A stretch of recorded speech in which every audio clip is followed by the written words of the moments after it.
The restaurant went silent when the CEO pointed toward the door and ordered the single father to leave her table.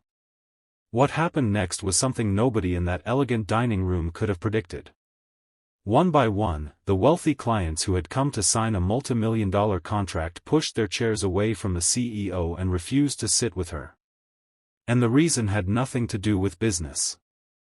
It had everything to do with a tired father, a little boy holding a broken toy, and one decision that revealed what kind of person truly sat behind the expensive suit. Before we begin, if you believe kindness can give people a second chance, please like this video, share it with someone who needs to hear this story, leave a comment, and subscribe to Hardworking Dad. Your support helps us bring more stories about courage, kindness, family, and second chances. It was a bright Tuesday morning in the city, the kind of morning when sunlight reflected from the glass towers and people hurried along clean sidewalks with coffee cups in their hands. Inside the prestigious Meridian Crown Hotel, everything was polished to perfection. The marble floors were spotless, the white tablecloths were perfectly pressed, and every employee seemed to move with silent precision. At the center of the hotel's restaurant sat 42-year-old Serafina Vale, the powerful CEO of Valecrest Holdings. She was known throughout the business world for her intelligence, discipline, and ability to close deals that other executives considered impossible. She wore a charcoal gray business suit, her dark auburn hair tied neatly behind her head, and a silver watch that cost more than most people earned in a year. That morning, she was preparing for the most important meeting of her career, a contract that could expand her company into 3 new countries.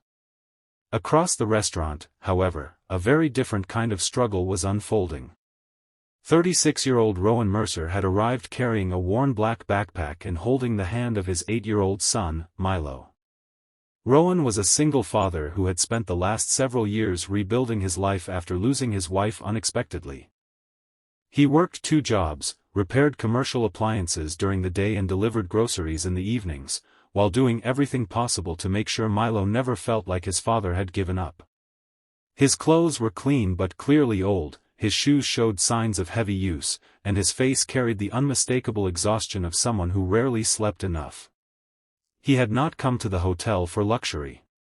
He had been hired that morning to repair a malfunctioning refrigeration unit in the hotel kitchen, and Milo had been allowed to accompany him because Rowan could not afford childcare during his short shift.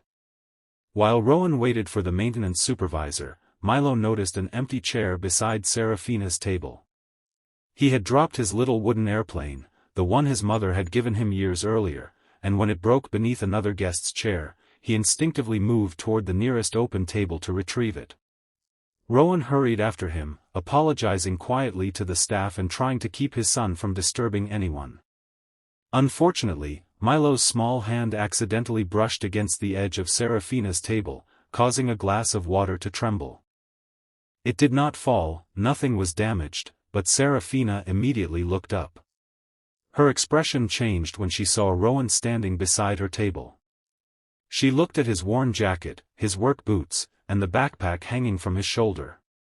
Then she looked at Milo, who was carefully holding the broken wooden airplane in both hands.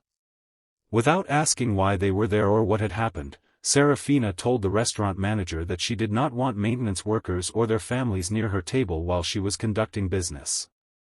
She instructed Rowan to move to the far side of the restaurant and made it clear that he was not welcome anywhere near her clients. Rowan felt every eye turn toward him, but instead of arguing, he simply took Milo's hand and walked away. That moment should have ended there, but the real trouble was just beginning. Rowan discovered that the refrigeration problem was more complicated than expected. The kitchen's main cooling system had a faulty control board, and the hotel's own technicians had already tried twice to fix it. If the system failed completely, thousands of dollars of food could be ruined before the afternoon. Rowan worked quietly, kneeling beside the equipment while sweat gathered along his forehead. Milo sat nearby with his broken airplane, watching his father work. Rowan had no idea that Serafina was watching him from across the restaurant. The meeting began around noon. Serafina's clients arrived in expensive suits and elegant dresses, carrying leather folders filled with contracts. There were 6 of them, including the chairman of an international investment group, a respected financial consultant, and 2 representatives from a major hospitality company. Serafina expected the meeting to last less than an hour. She had prepared every number, every projection, and every answer. But before the first contract was even opened, one of the clients noticed Rowan repairing the kitchen equipment. The client, Gideon Milo, had built his reputation by investing in companies that demonstrated strong ethical leadership. He looked toward Rowan, then toward Serafina, and quietly asked the restaurant manager why the maintenance worker had been treated so harshly earlier. The manager hesitated, clearly uncomfortable. The truth slowly came out. Rowan had been ordered away from the table simply because he looked out of place. The atmosphere changed immediately.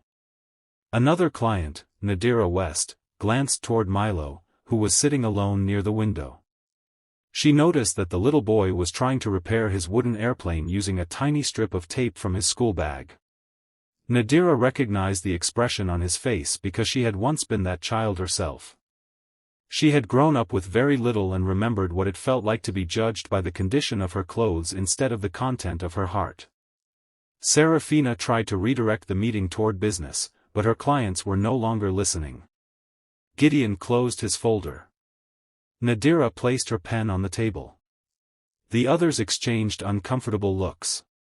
One by one, they pushed their chairs back. Serafina was stunned.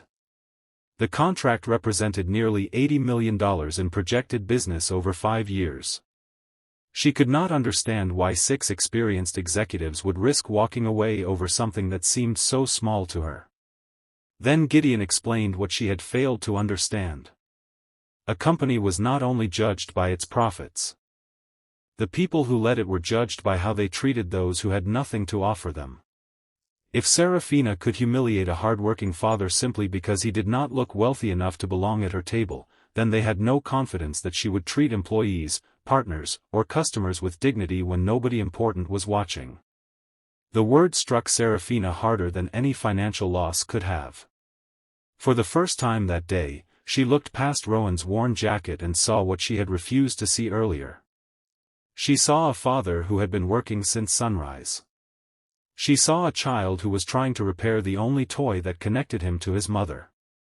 She saw a man who had been publicly embarrassed and had responded not with anger but with quiet dignity. Then something unexpected happened.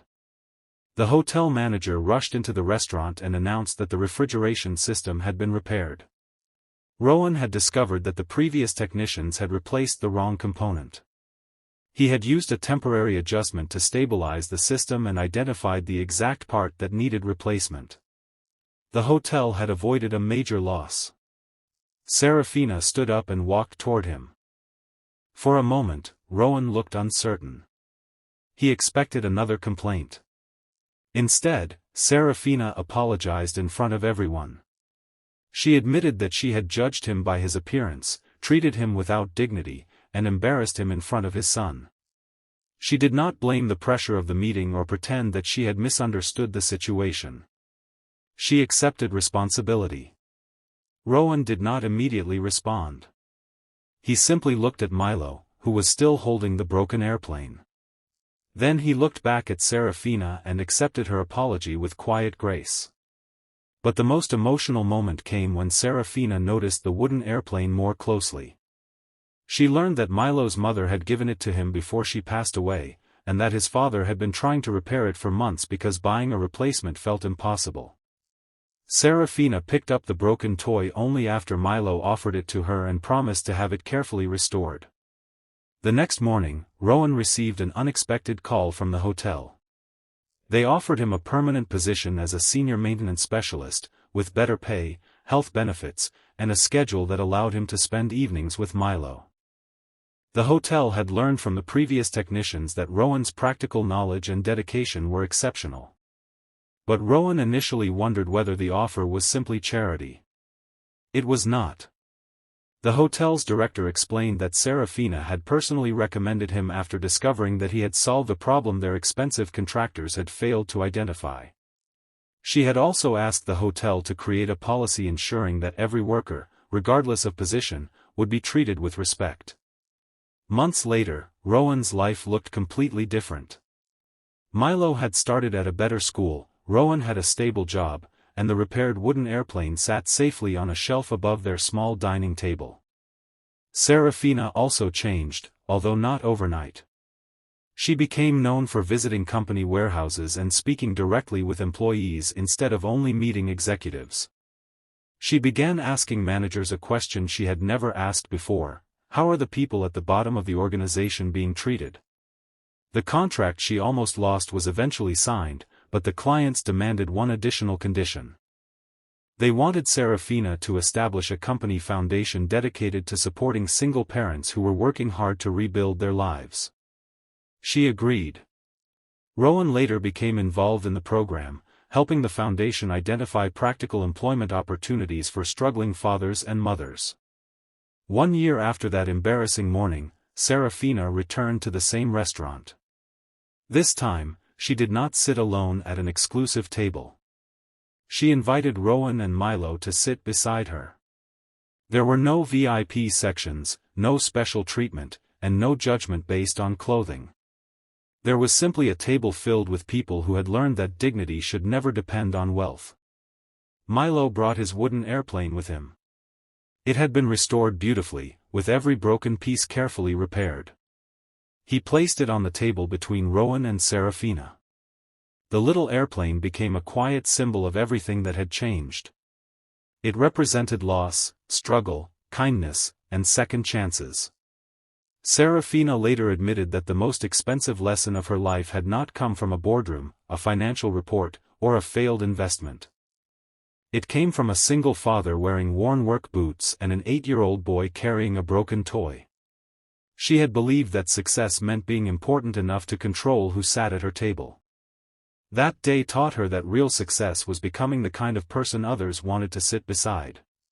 If this story touched your heart, please take a moment to like the video, share it with someone who believes people deserve respect no matter where they come from, and subscribe to Hardworking Dad.